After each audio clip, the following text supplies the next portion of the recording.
Hello, welcome back to the reading of the poem of the Man God, written by Maria Valtorta, Volume 3.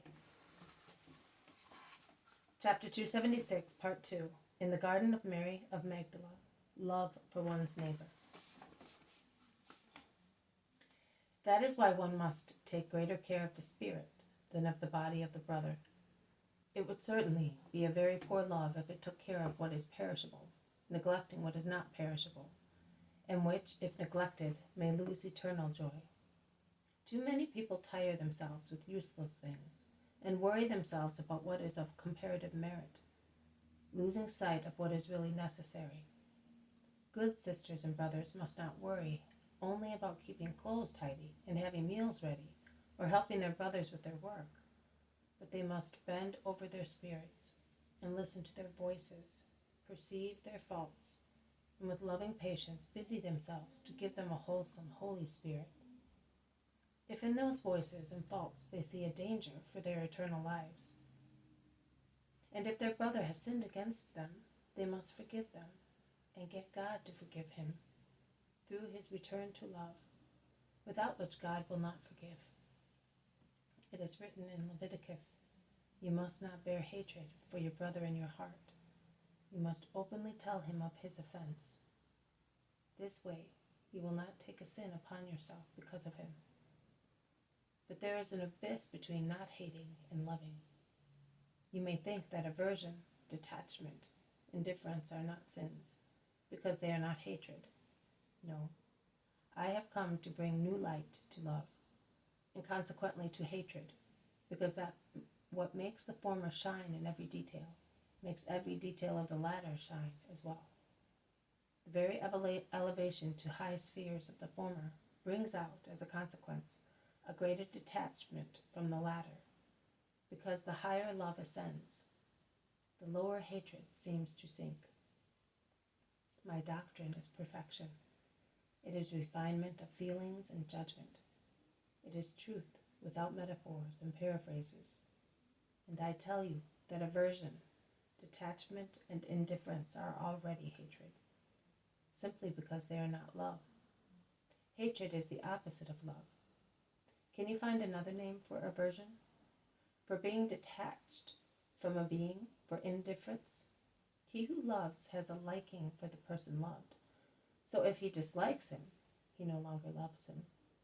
He who loves, even if he is separated materially from the person he loves, continues to be near him with his spirit. So if one is detached with one's spirit from the other, one no longer loves the other. He who loves is never indifferent towards the person he loves. On the contrary, he is interested in everything concerning that person. So if one is indifferent towards another, it means that one does not love the other. You can thus see that those three attitudes are branches of one plant, hatred. Now what happens when we are offended by one whom we love? In 90% of cases, if hatred does not arise, aversion, detachment, and indifference will result. No, do not do that. Do not freeze your hearts by means of those three forms of hatred. Love. But you are asking yourselves, how can we? I reply to you, as God can, as he loves those who offend him.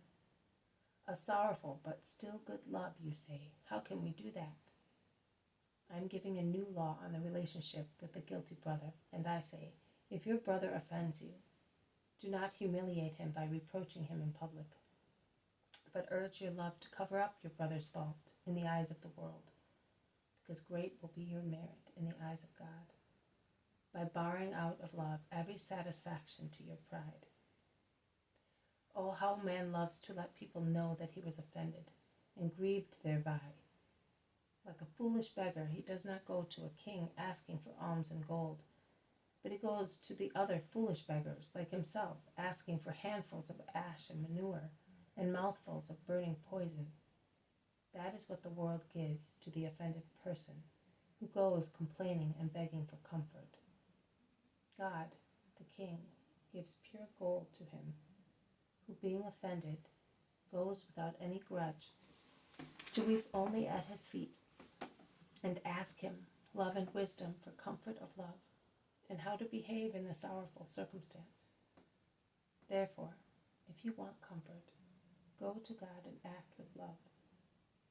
I say to you, correcting the old law, if your brother has sinned against you, go and correct him by yourself. If he listens to you, you have gained your brother once again, and at the same time you have gained many blessings from God. If your brother does not listen to you, but he rejects you, persisting in his fault, take with you 2 or 3 grave, clever, reliable witnesses, so that no one may say that you are agreeable to his fault or indifferent to the welfare of his soul. And go back to your brother with them,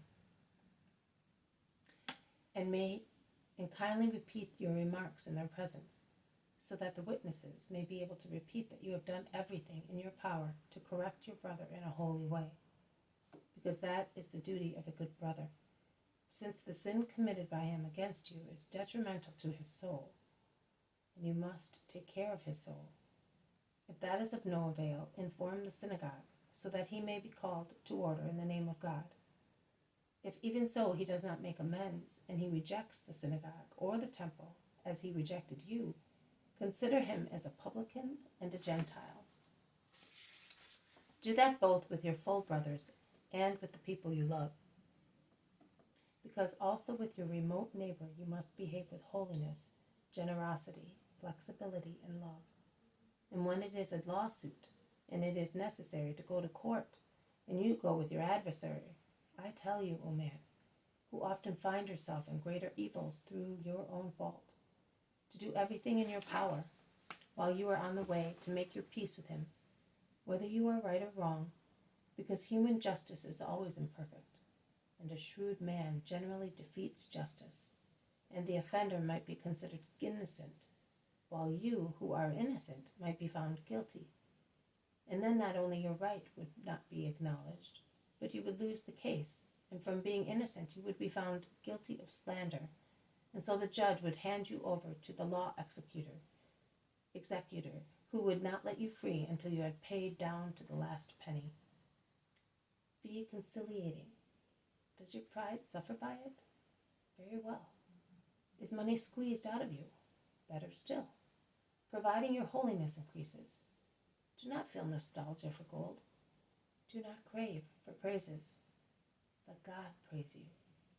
Ensure that you have your purse in heaven, and pray for those who offend you, that they may make amends. If that happens, they themselves will give you back honor and goods. If they do not, God will. Go now, because it is time for your meal. Let only the beggar stay and sit at the apostolic table. Peace be with you. This has been a reading from the poem of the Man God, written by Maria Valtorta, Volume 3. Chapter 276, Part 2. In the Garden of Mary of Magdala. Love for one's neighbor. Thank you for listening. I will see you tomorrow. May God bless you, and may peace be with you.